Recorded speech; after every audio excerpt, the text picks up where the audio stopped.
Subscribe and click the bell icon for watching more video. To this wonderful event, it is my honor and privilege to be welcoming Mr. Rahul Gandhi, who of course needs no invitation. I wanted to say Rahul and Anjali, kuch hota hai. I think this is on, so I'm a good Bombay person. I need a joke to lighten things up. So Mr. Gandhi, as I said, needs very little introduction. Our small center and robust center does. I represent the Center for South Asian Studies at the University of California, Santa Cruz. We are a public university, unlike our neighbor next door, hint, hint. We are committed to conversations between the community and our scholarly publics. We believe in creating dialogue, sanctuary, and that is why our center is focused on questions of justice. And the invitation that Mr. Gandhi so generously has accepted extends our vision of justice, as it is a unique opportunity to think together about the perils and possibilities of democratic futures in an increasingly divided and authoritarian India. And of course, Mr. Rahul Gandhi's recent Jodo Yatra, which we will talk about, has been an enormous source of inspiration. We have moved from a politics of disenchantment to a politics of engagement. So I thank you. Now, before I have the task of hosting the conversation, I just wanted to say a big shukriya to our trustees and our supporters, Anuradha Mathur, Thomas Kailat, Arjun and Kiran Malhotra, and Talat and Kamil Hassan, without who our event and our center would not have been possible. So, shuruaat kare. So, Mr. Gandhi, first, I want to invite you to just say a few words about your vision, your ambitions, your expectations for being here in the diaspora at such a critical moment I think, in Indian history. I'm a historian, so I'm always interested in the past and the future.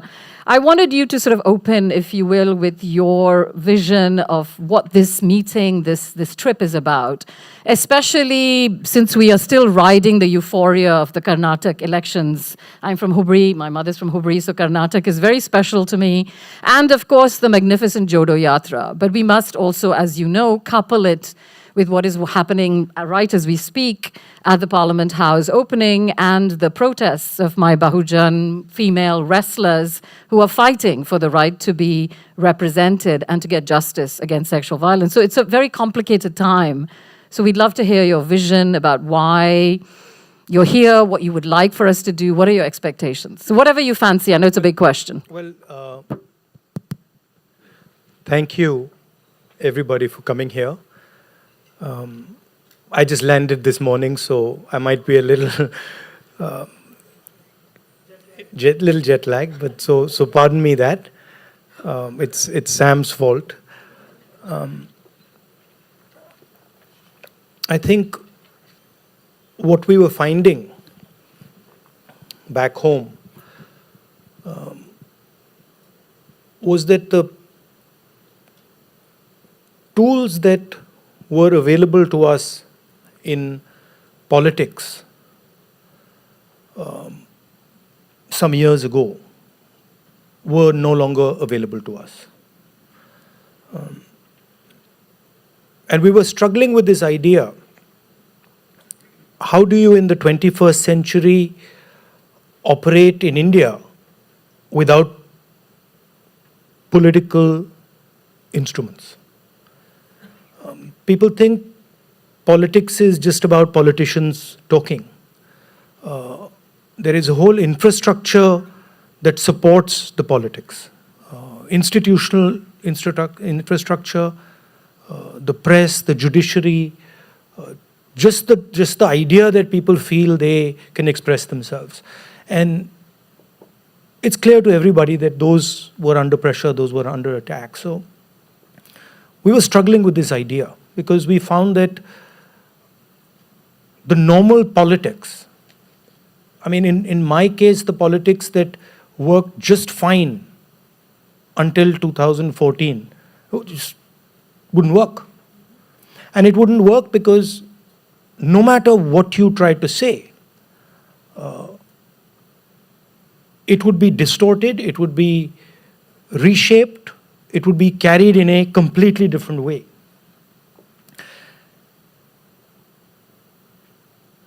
And then we struck upon the simplest thing, which I'm quite amazed that we didn't strike upon it earlier, which was that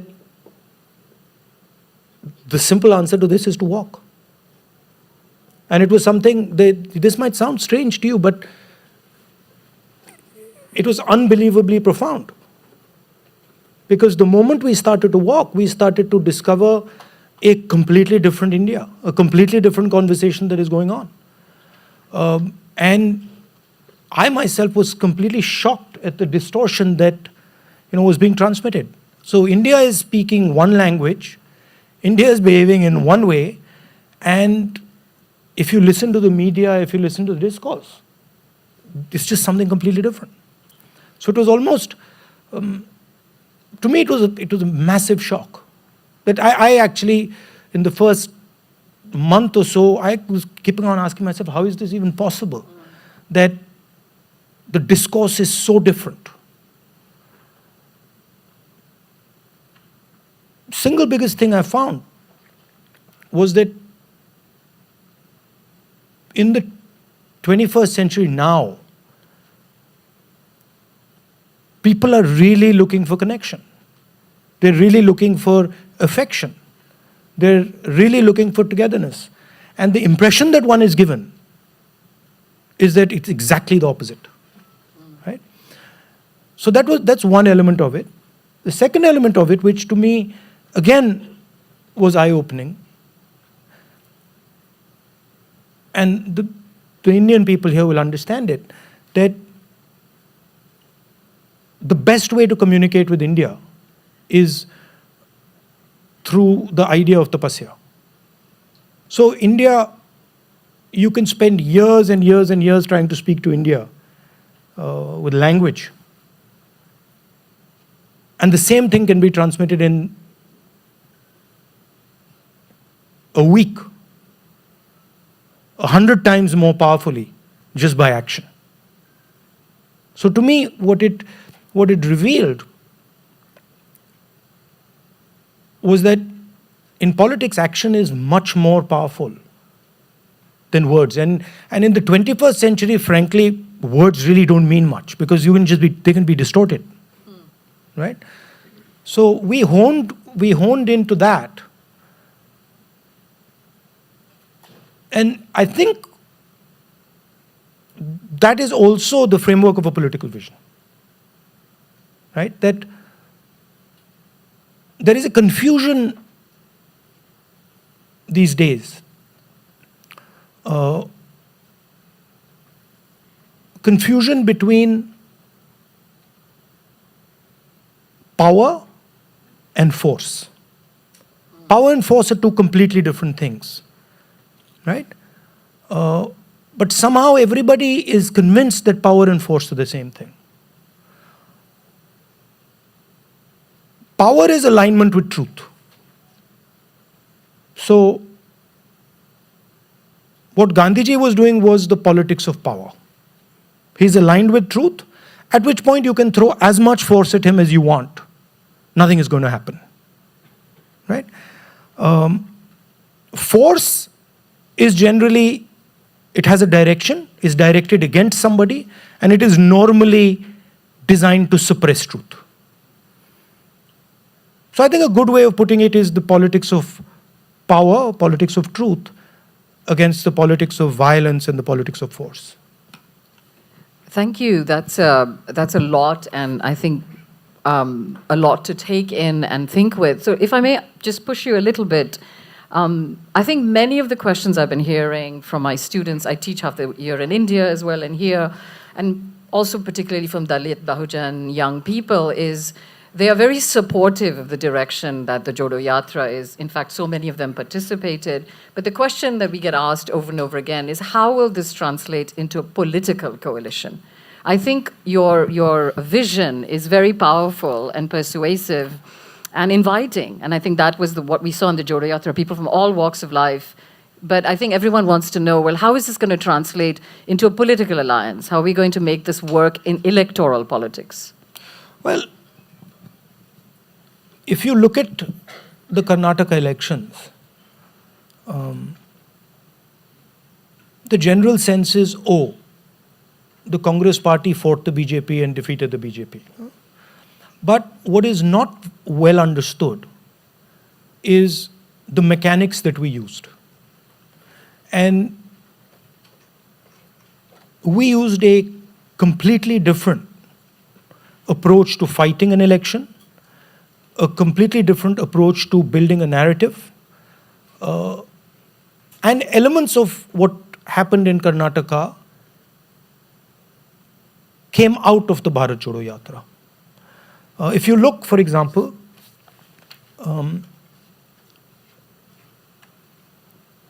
pretty much all poor voters in Karnataka, across the board, voted for the Congress party.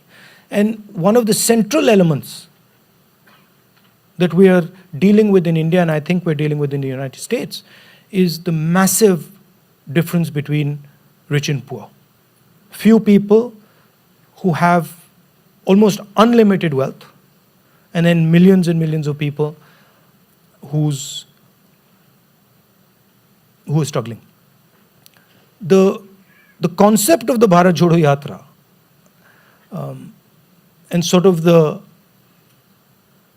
message of the Bharat Jodo Yatra is that poor people can mobilize.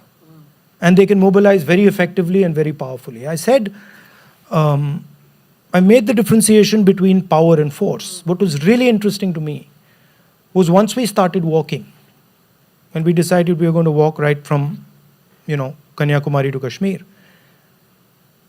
the entire force of the Indian government was on us. The entire media was on us.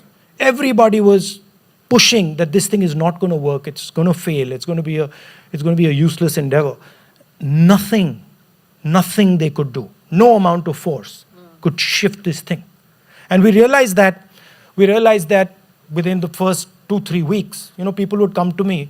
It's like a belief thing. People would come to me and say, "Aap kahan tak chaloge? And where will you walk to?" I said, "Look, I don't know. I have no idea where I'll walk to, but I'll go as far as I can."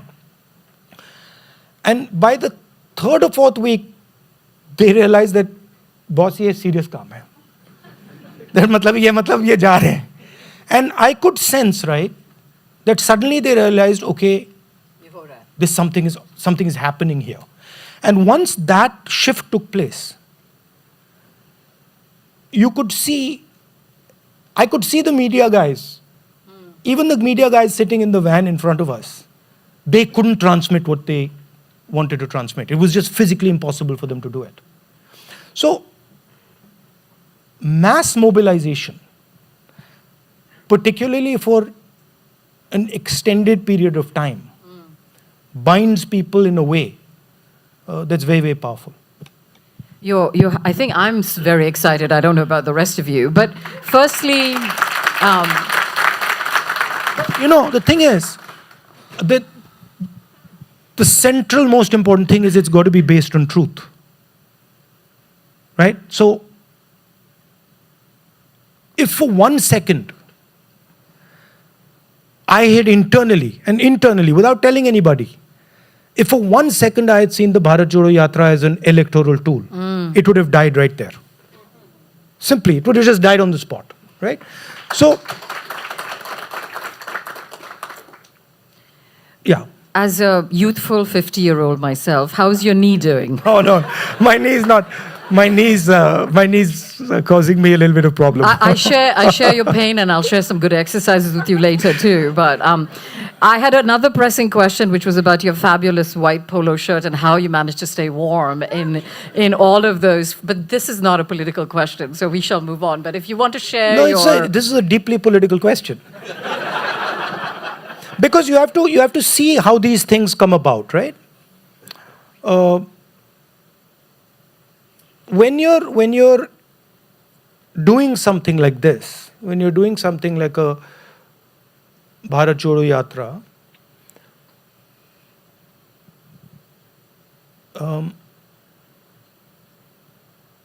you sort of, I don't want to use a strong word, but you die. Right? You become silent. And if you're doing it truthfully, you start to speak the language of what the people are speaking. Right? So it's very interesting. Again, going back to the power versus force thing. The T-shirt became an issue, right? And no matter, I mean, first they said it's some branded T-shirt. That's another story. But and then the obsession started with the T-shirt. At a certain point in the yatra, it was about 6 in the morning, and I was walking and these little kids came. 4 or 5 kids, and it was actually quite cold. And I was feeling cold too. Now people think, oh, he doesn't feel cold. That's not true. I feel cold. So I was watching these kids, and there were little kids like that, and they were shivering. They didn't have enough clothes on. So first I was like, I took a picture with them. Then I told him, listen, we need to buy them some clothes. So we got them some jackets. But then as I left them, I was thinking to myself, look, if these 6-year-old kids can be in this cold without clothes, and I am stating that I am going to try and represent them, then on what basis do I wear a sweater? Right? So I decided at that point that I am going to not wear a sweater until I can no longer do it. Until I can physically no longer do it. And then I started doing that. And then to my utter surprise, I found that I could do it all the way to Kashmir. Right? And why I'm saying that is because it was actually an expression of truth.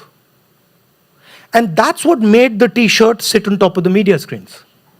I kept thinking, why is this T-shirt not leaving the TV screens? Right? Why is it just sitting on the TV screen? The reason was because I had picked up on some truth. And it was transmitting. You've opened the door to the next question that I wanted to ask. I'm a historian, and the truth worries me today, especially as we see the massive social engineering that is happening in India in particular. And, I can just think about all of these UPA Congress government schemes like the National Rural Employment Guarantee Act, the Forest Rights Act, the Right to Information Act. All of these things are being rescinded. As scholars and academics and as people who care about the past and future of India, every day we are seeing history rewritten. So I wanted to hear a little bit more about, how, in terms of policy reforms, and we can take Karnataka as an example. It's a state I'm very familiar with, the anti-hijab ban. Well, there are lots of repressive measures in place. So how do you see your government, your alliance, if we imagine that to be the democratic future, how do you see yourselves addressing these questions in terms of policy, practices? Because the engineering is thorough, and you've talked about this yourself on many occasions.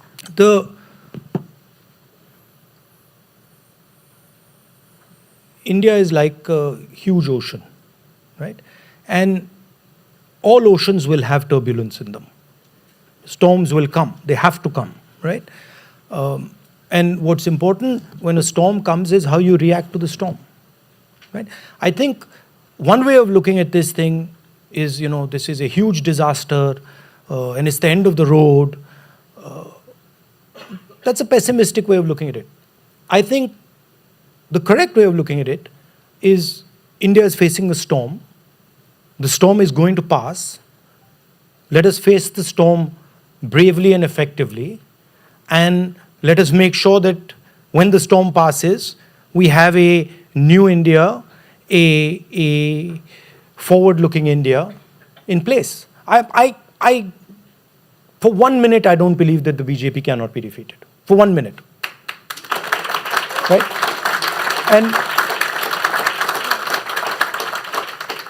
And I, as a political actor, can see their vulnerabilities, right? It's difficult for a lot of people to see them because of the media pressure, the money, all that. But I can see it. As a political entrepreneur, I can clearly see that there are huge vulnerabilities to the BJP. And the BJP can be demolished in an election if the opposition is aligned properly. It's not even a question. Yeah. And the central weakness of the BJP is the tremendous amount of inequality and pain they're causing in India. And the pain and inequality they're causing in particular to the weak people. And it's across the board. It's tribals, it's Dalits, it's minorities, it's poor people, it's farmers, it's small and medium businesses. So it's like across the board they're causing pain. And they're going to get a reaction. Thank you. So for me, what's interesting is not only defeating the BJP, but what's interesting is what is the alignment that can come after the BJP? And what does that look like? And how does that make the negotiation in India between our communities more effective? How do we improve the relationship between Indian people? And as I said, the core of it, you said it's very complicated. It's not complicated. It's very simple. How do we नफरत के बाजार में मोहब्बत की दुकान कैसे खोलते हैं?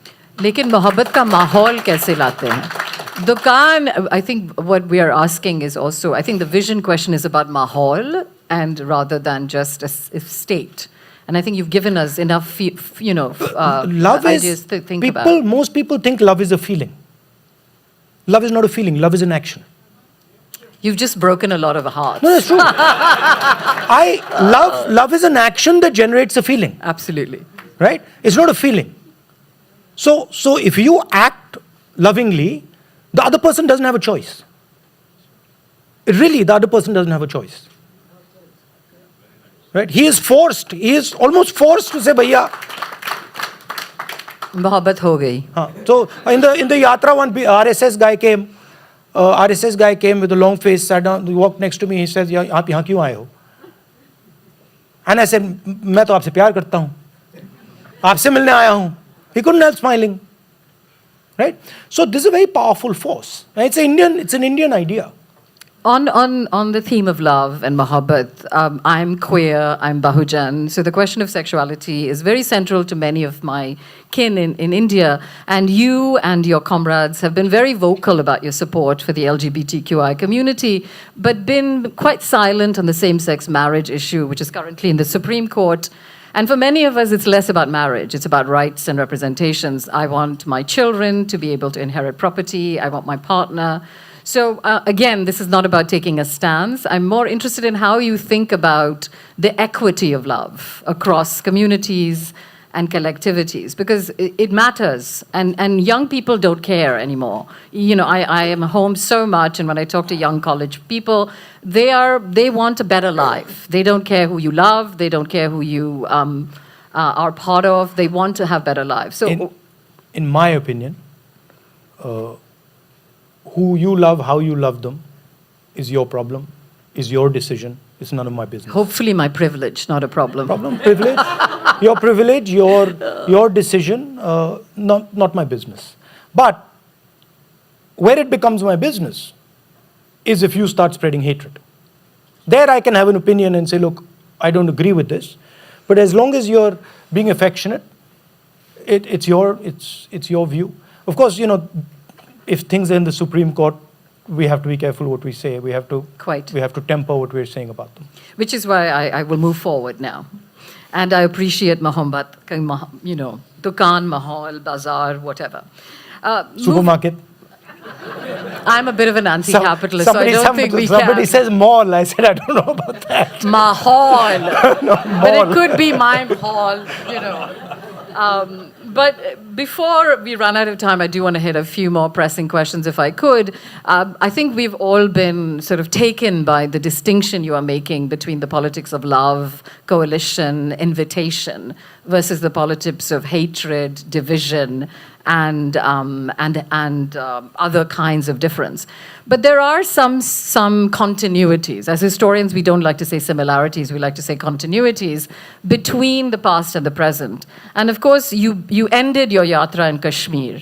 And as you know, our erstwhile head of state, who will remain unnamed, has also scheduled the G20, as you know, in Kashmir to foreground the security of the state. Now, there are many Kashmiris in the diaspora here who want to know how, given the continuities between the UPA, Congress, and the current government, where the militarization of Kashmir and the kind of life challenges that Kashmiris continue to face, what would you say to them? How would you invite them into this vision, especially given what happened in August 2019? I mean,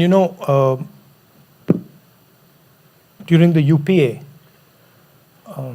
I did a lot of work in Kashmir, a lot of it in the background, Panchayati Raj elections, helping Kashmiri youngsters, with jobs, both in Kashmir and in Maharashtra, Bombay, Karnataka, and stuff like that. And the response that we were getting and the affection, two-way affection that was being generated really surprised me. And then in 2014, it was just completely dismantled. We believe that everybody in India, regardless of who they are, whichever part of society they come from, they should have a voice. That voice should be respected, should be listened to, should be appreciated. And I think that voice is an asset. And that's how we think about it. Not just for Kashmir, but for all parts of India. I mean, for example, what is going on in Manipur right now? Quite. It's a huge tragedy. So our idea is that let the voices be heard. Right? Let's have the conversation. There might be hard conversations. I might disagree with you on many things. You can tell me you don't agree with me. I don't agree with you. That doesn't mean we should stop talking. That doesn't mean that we can't have a shared imagination. Thank you. I'll ask you one more question before we open it up. Just a reminder, you have little cards in front of you. Please pass them to our staff who are standing, and they will bring them to me. But I have one question before I turn it over to the audience. And this question is very relevant for all of us who are gathered here. We are gathered here, in my opinion, at a moment of enormous transition. You are offering us hope. I like the fact that you said the defeat of the BJP is not beyond the imagination. It is a matter of imagination. And I am hugely grateful for you for giving us that. But I'd like to hear more about what you think those of us who are in the diaspora do and can do. And as we move forward towards supporting this new democratic future, I say this particular because, again, in the past, since the Nehruvian project, since then, there has been a lot of support in the diaspora. But in the past couple of decades, the kind of organizational infrastructure of the Congress and its alliances in the diaspora has sort of dissipated. In a way, I think that's a tragedy. So we're interested in thinking about how we can support you. As you know, our research has shown us that the campaign of the BJP is supported quite substantially and financially by members of the Indian diaspora that live both in the UK and the United States. So these are material factors. So I'd like to hear a little bit more about what can we do? How can we galvanize? What do you want us to be thinking about? We are with you with the love. Now give us some action plan.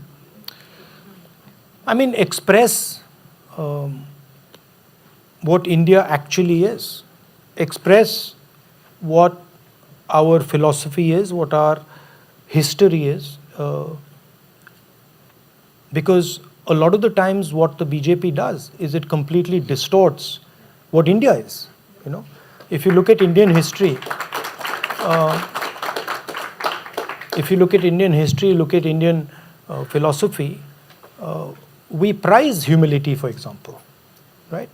All our great leaders tended towards humility, and you can look at Buddha, you can look at Mahatma Gandhi, you can look at Guru Nanak, you can look at all these great people. The essence of what they were doing was mohabbat and humility. Where is the mohabbat and humility in the RSS and the BJP? Right? They know everything, they understand everything. Right? So expressing that, and I think the most important thing, which I find very powerful and a lot of fun, is don't respond to their hatred with hatred. Yeah. It frustrates, the living daylights out of them. They completely go crazy. So it's even nice because you're like, okay, it's so easy to get you going, right? So don't respond to their nastiness and their cruelty with cruelty and nastiness. You will never be able to defeat them. Every time they, abuse you, say thank you very much, give me some more. I'm okay. I can take whatever you give me. And we learn from it. Well, to your words and our futures, I want to turn it over to the audience, but before I do, I want to just ask one of our trustees, Dr. Anuradha Luther Maitra, who of course many of you here know. She is a gifted teacher, entrepreneur, exemplary in so many ways that I don't have time to describe, and a special advisor also to our campus, and part of many, many wonderful initiatives around social justice. So Anu, I'm going to invite you to ask Mr. Gandhi a question before we turn it over to the audience.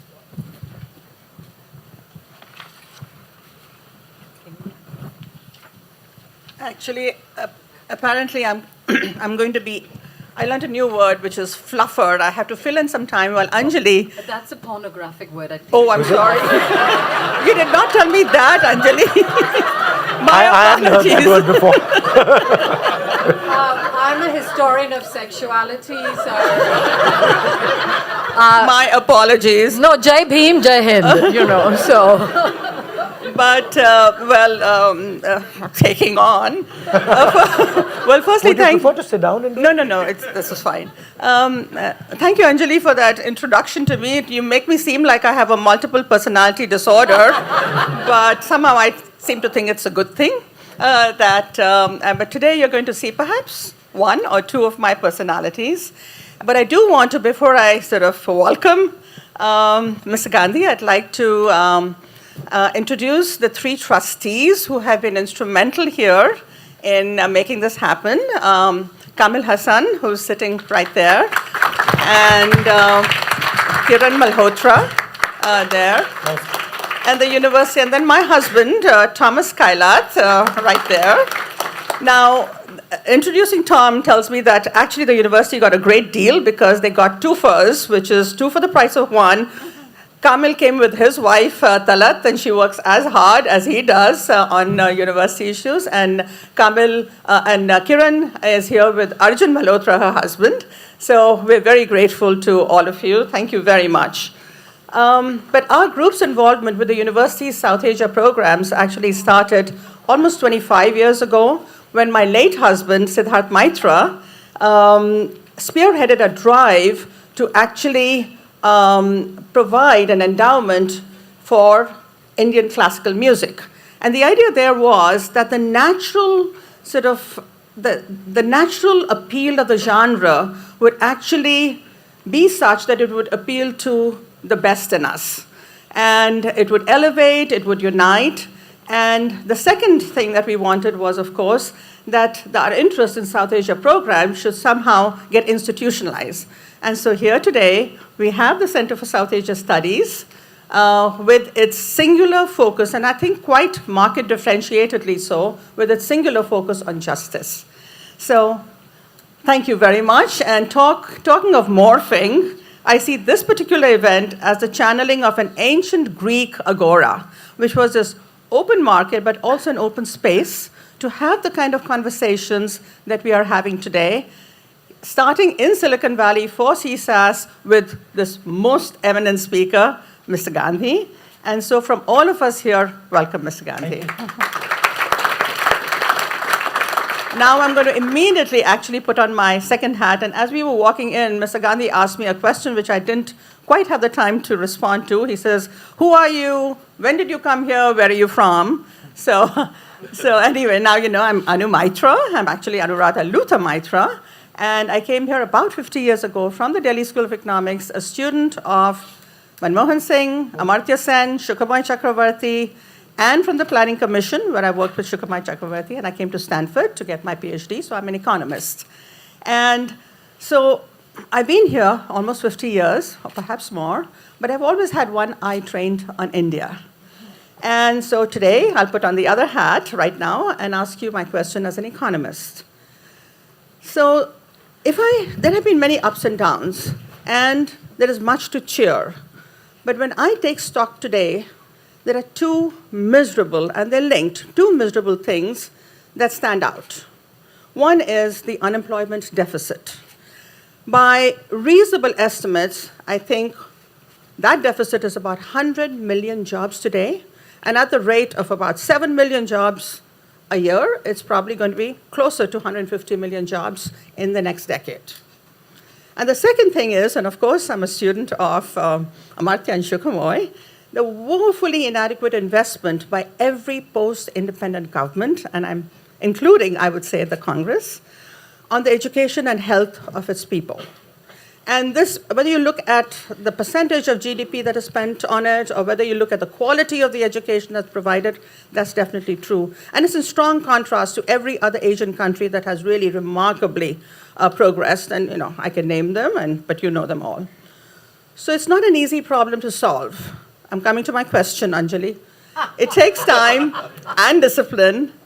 It's not as glamorous as capital-intensive projects or investments in infrastructure, which is what is happening now. It does not benefit the capitalists who contribute handsomely to political campaigns. Ironically, therefore, the very... Actually, these days, they don't, at least to us. Yeah, now we have the bonds. Now we have the bonds. They're just contributing to one campaign. Yeah. Oh, okay. And through the bonds, which are not very transparent, they were meant to be, but anyway, the way I see it, ironically, the very democratic institutions with elections every few years that we are defending today impose short-run, glamorous, charisma-making considerations on any government in power. So my question to you is, what would you do differently, and what can you do differently? This is rapid fire. You have 30 seconds. Go. No, I think that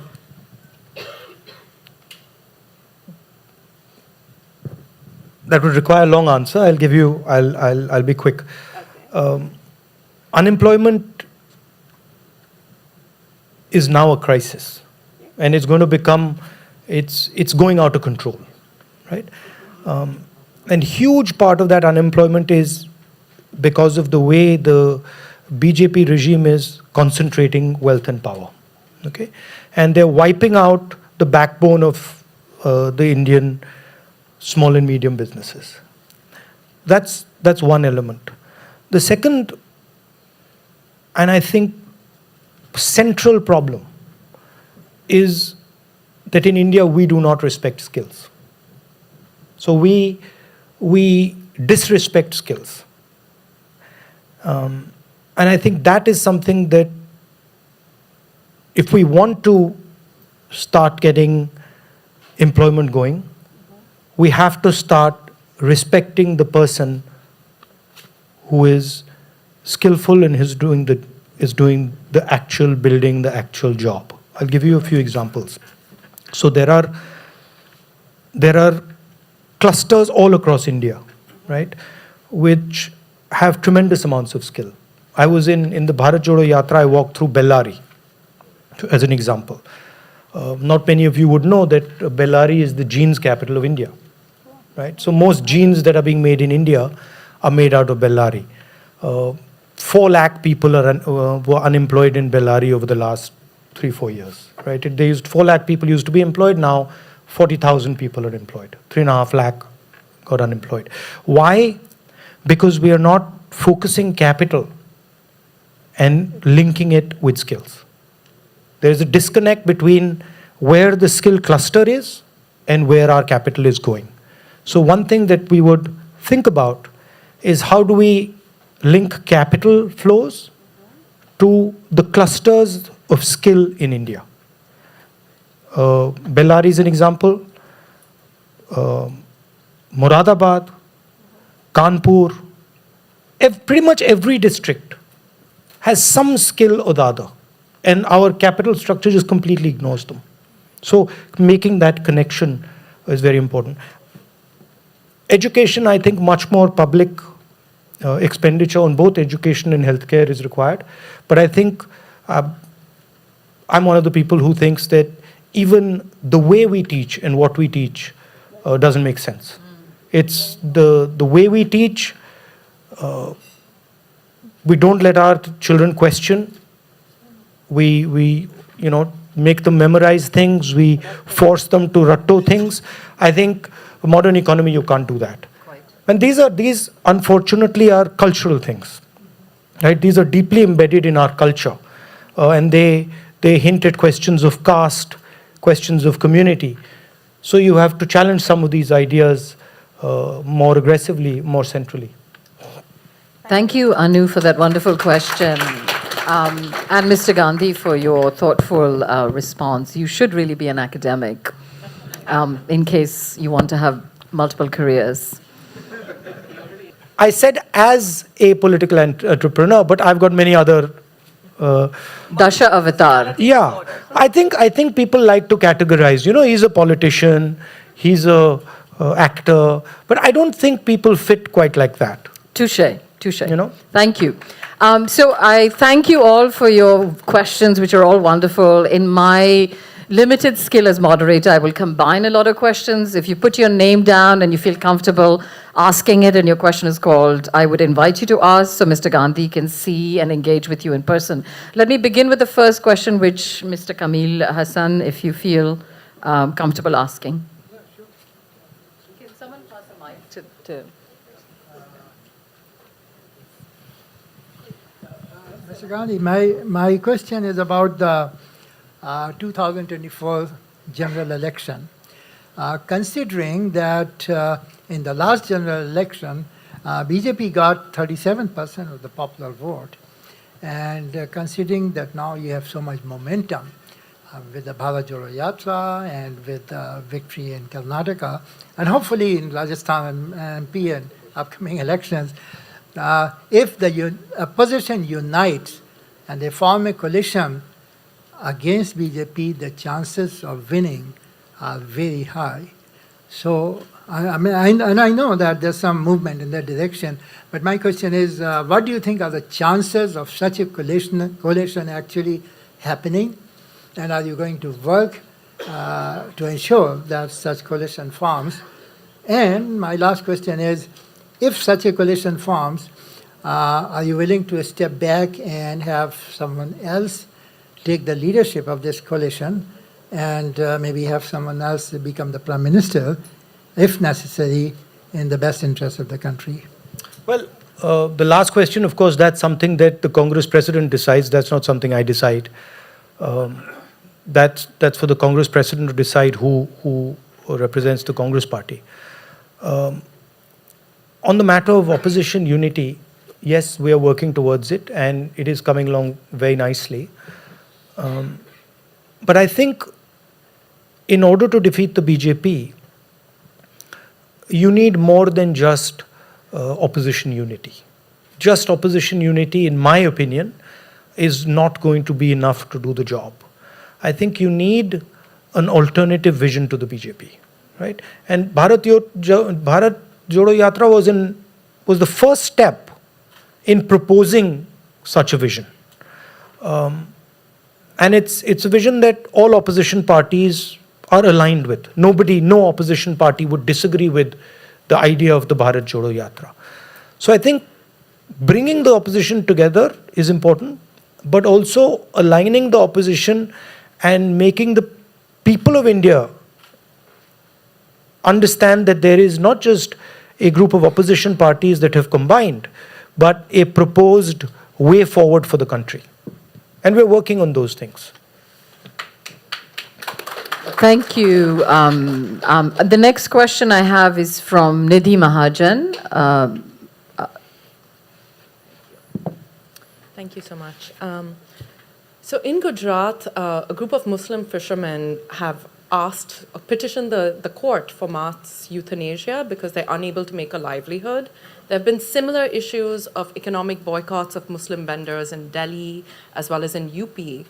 Of course, all of these issues have exacerbated under the BJP and RSS, but these are not new issues for lower caste and lower caste Muslims. So how do you concretely plan to address these economic as well as deeply sort of fractured social issues for lower class and lower caste Muslims specifically? I mean, it's people from all communities face these problems. So yes, Muslims face them, tribals face them, Dalits face them.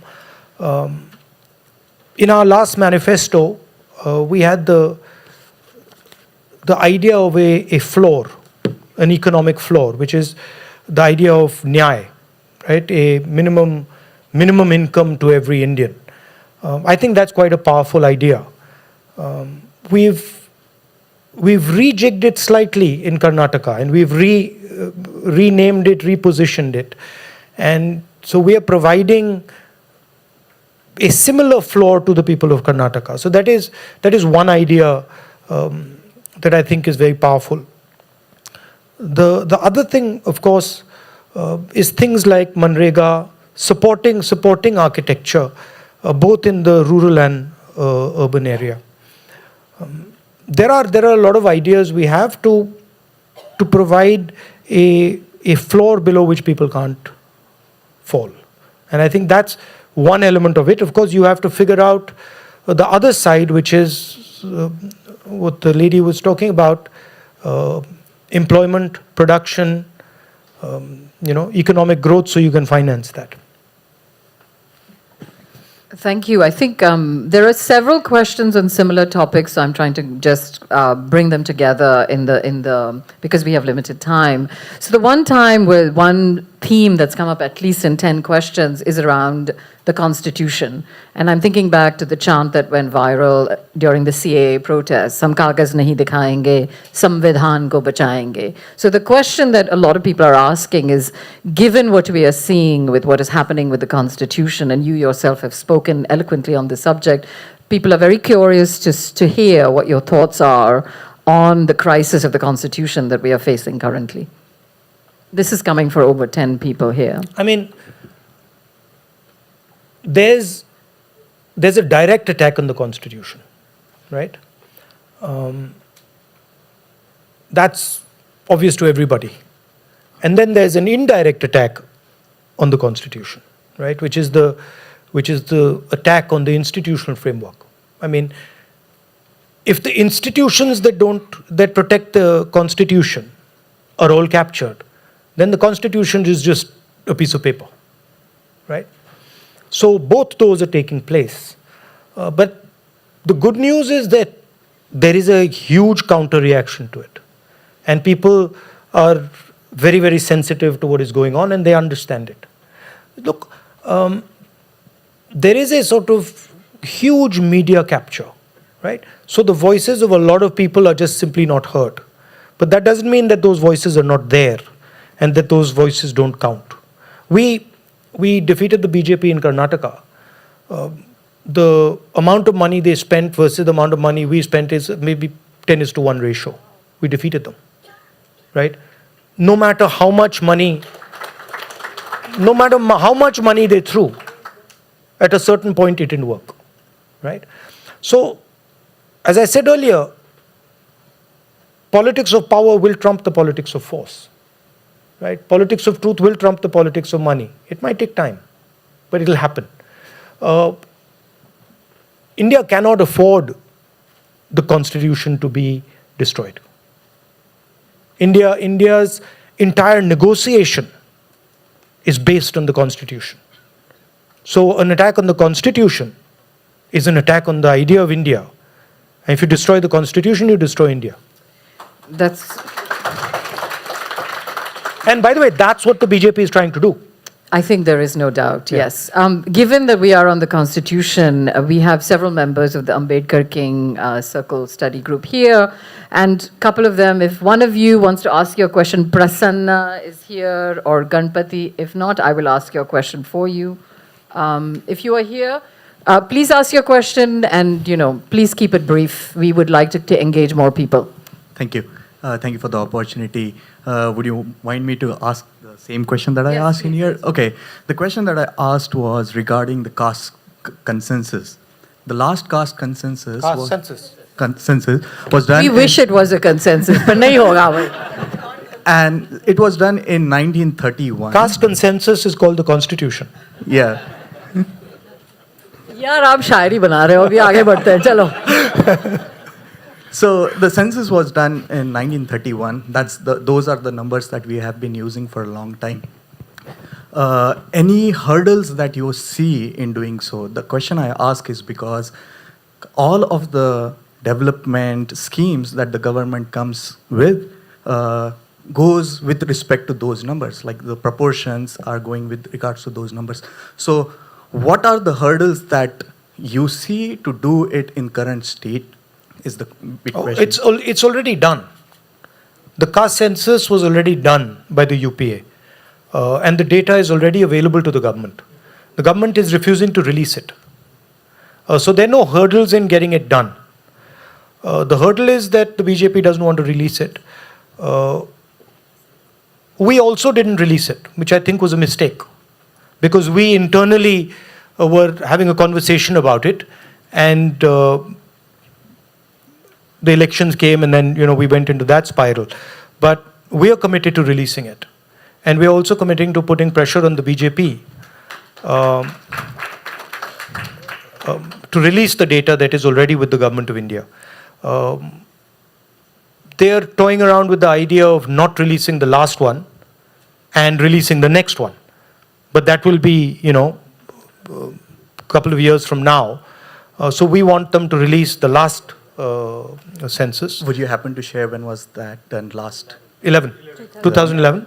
Okay. So I have skimmed through 2004 to 2023, the documents of Ministry of Self-Empowerment and Justice. Everyone keeps on referring to 1931's data. And so that's where the question is coming from. Yeah, because the last caste census that was done was in 31. Yeah. But 2011 has been done and the data is available. The government is trying to say that the data was collected erroneously, which we don't agree with. And we believe they're just making excuses for it and they don't want to release it. But we are committed fully to releasing that. And we're going to put pressure on the BJP and force them to do it. Thank you. So I think what you're saying is there is a precedent already been set by previous coalitions like yours for a caste census, which the BJP is refusing to acknowledge in its refusal. No, the caste census is already done. I'm corroborating for our young friend there that there is data, but the reason why the data is not being negotiated is not politically profitable for the BJP. Yeah. There are several questions around the idea of secularism. And the questions navigate multiple pieces of the question. I'll try to put them together. So the question is, how do you think about secularism within the Indian context? And we know secularism means very different things in different parts of the world. Is it a separation of church, temple, mosque, and state? Or is it a tolerance of multiple religions? How do you see it? Because a lot of people see the current crisis as linked to the demise of Indian secularism as well. I think everybody should have the right to practice whatever religion they want. And it is their choice, and as you said earlier, it's their privilege. And everybody should be allowed that. I don't think one should impose, religion on anybody. It's a personal choice. So you agree that there should be a separation between religion and state? I think that was the question. I don't mean to put you in a corner, but I think people want a clarification on that. Because that's the nuance around which so much politics hinges right now. I mean, in India, it's very difficult to separate religion and politics, right? You're supposed to separate religion and politics, but it's impossible to separate it, right? So I feel it's embedded everywhere in India, right? I think the state should sort of, I don't think this, of course, the state should be religious, right? The state should act in the interest of everybody, neutrally. But I think in India, at least in the politics, I mean, you're not supposed to use religious figures in Indian elections. They're everywhere, right? Yeah, they're all over the place. They're everywhere. So one can say that that's how it should be, but that's just not how it plays out. Fair enough. I think that's astutely answered. The other question that has come up again, which I find very intriguing, actually, I would love to know your thoughts, and I'm going to read it. Is Shri Daya here? You can ask your question yourself if you are. Sorry, I mispronounced your name. Please. Yeah, I'll try to paraphrase. I was just curious to understand what your sense of how you see the youth in India now, in terms of, do you see them more progressive than the previous generation, or because of what has been happening the last, 5+ years, it's actually regressive? And if so, you have any thoughts on what could be done? In the walk in the Bharat Chodo Yatra, I asked pretty much every child I met what they wanted to do. And I must have spoken to thousands of children, all ages, 5, 6, 10, 15, 18, 20 years old. And I only got 5 answers, right? I didn't get 6. I got 5 answers. Engineer, doctor. Historian. Bad luck, not a single person. 0, right? Lawyer, doctor, engineer, army or paramilitary, or then IAS or government, right? Now, and then I would ask them, so do you want to do this, or do your parents want you to do this? And most of them would keep quiet, and then they'd say, our parents want us to do this. And at a certain point, I met these 20 girls in a sort of group, and I started asking them this. And they said the same thing, the 5 answers. And I said, look, I want to test this idea. I don't believe it. So I said, how many of you want to become pilots? So none of them said they want to become pilots. So I said, okay. And then one of the guys who was with us was a helicopter pilot. So I told him, can you do me a favor? Can you take 3 or 4 of these girls in your helicopter for a little circuit?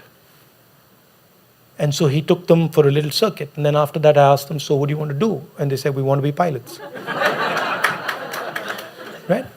So the point is, we're not giving our children opportunity. Right? It's not a question of are they regressive or are they progressive.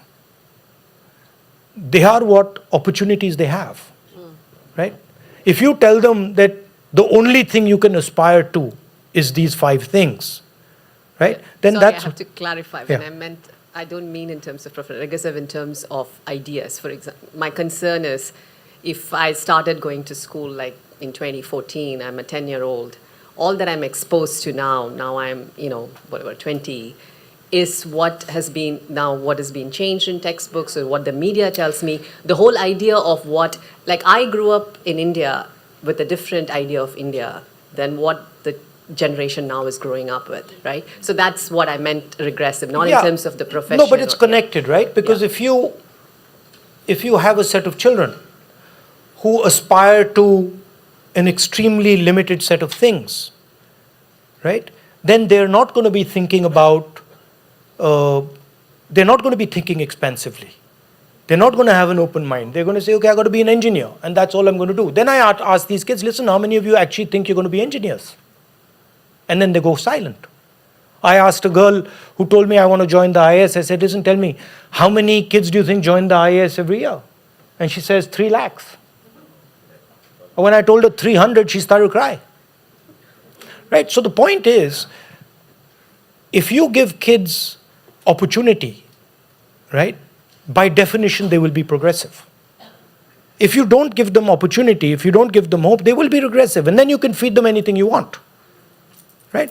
So I think the problem is that we are not allowing our kids to imagine. One child told me he wants to be a mechanic. And one girl told me she wants to start a business. Everybody else was these 5 things. Right? So that gives you a state of what they're thinking. And if they're thinking in that way, then to feed them anything you want is easy. Right? But if they're thinking in an expansive way, and then you try to feed them something, they'll say, what about this? What about that?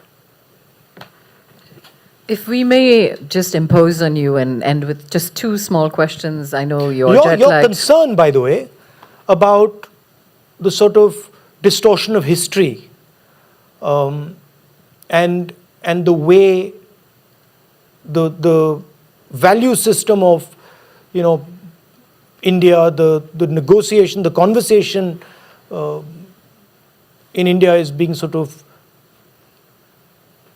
disturbed, disrupted. If that's having an effect on the kids, it absolutely is. Yeah, and I think we opened with that as well, right? I mean, the kind of history, unfolding, WhatsApp University, as we refer to it in shorthand, right? I want to, if I may, just last 2 questions from the audience. And I mentioned this in the beginning, and it has come up in several questions. And I had the pleasure of listening to several of your interviews as I was preparing. And I was very taken by a comment that you made, that one of the kind of refrains that came up for you, that you heard from the people you talked to in the Jodo Yatra, was violence against women. You mentioned it as one of the points, in addition to unemployment, corruption. And one of the many questions we've had is around the escalation of sexual violence against women. And of course, we are seeing that unfold today outside the Parliament House from Jantar Mantar, as we see our champions, our female Olympic wrestlers, asking for rights and restitution, and their cries are being ignored. So I think the question that is coming from many people in the audience is, how can women, particularly women in positions of precarity, feel safe, and what can we do about it? I mean, Nirbhaya was not that long ago, right? So there have been so many spectacular cases of violence, but as those of us who study in caste and sexuality, there is one Dalit woman who is either raped or murdered every single day. That is a very, very grim statistic, which has not changed. One who's raped, murdered. Yeah, there is a victim of sexual violence or domestic violence, right? So again, this is less of what is wrong and more, this is where we are. What is your sort of thought on these questions? I find it absolutely shocking. I don't understand why the government is just not taking action on that fellow. It just doesn't make sense to me. On the wrestlers. It just doesn't make sense. But I think across India, north to south, this was an issue. Quite. And it's a huge issue. And it's kept under wraps. People don't like to discuss it. But I think these issues need to be discussed, because there's a lot of pain and a lot of tragedy behind all this. So it's sort of it's a secret, I would say. People don't like to discuss, and people say no. But I heard it across the country. I think opening spaces for women. In the political sphere, in the business sphere, and not accepting this type of violence. Not having tolerance for it, I think is very important. I was just going to say the person who they are calling out remains in Parliament, and here you are, right? So the irony of that remains very obvious to all of us. We are unfortunately out of time, but I wanted to give you an opportunity to give us some rousing words of mohabbat, of mahal, of zindagi as we leave, so that you have given us a small sliver of inspiration, and I want to give you a chance to end with any thoughts you may have for all of your all of our community here. Yeah, I think. Well, first of all, thank you for coming. I was Mention not. mentioned not. I was quite excited to come here. I like coming to the United States. Nice California, nice discussions happen here, open discussions happen here. People generally tend to be open-minded, at least the people who I get to speak to.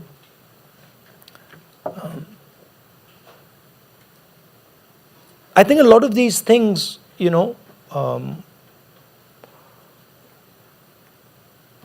affection, being kind, being gentle to people, we always talk about them at the nation-state level. Oh, in India there's violence, in India there's anger, in India there's hatred. But I think you can't get it at the national level unless you live it personally, right?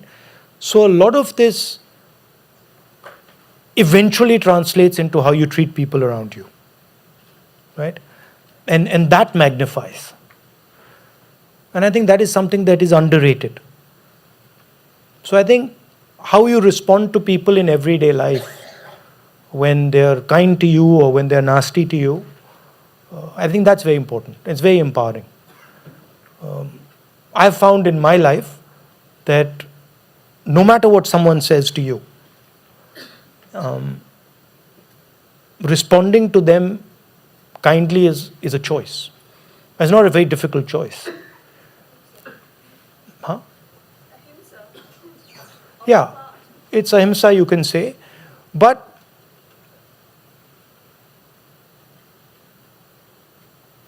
say, I'll give you a personal example of mine. My father was killed.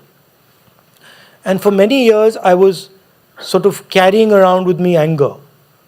That, oh, these people killed my father. And then one fine day, I just realized, wait a minute, why am I doing that? Why am I carrying this anger around with me everywhere? My father's not here. My father's not coming back. Right? So why am I doing this? And then I just put literally I put the anger down like this. And that was the end of that. And then I started to see it in a completely different way. I started to see the violence very differently than I saw it before that. So everybody has violence done to them. That's nature of life. But I mean, it's happening to you all the time, for example. How you react to it, I think is very important as individuals. And then if enough of us react to it properly, it translates. So that would be what I would leave you with. Well, thank you, Mr. Gandhi, for your time, your generosity, your provocations, everybody. Mr. Gandhi. Thank you. Thank you.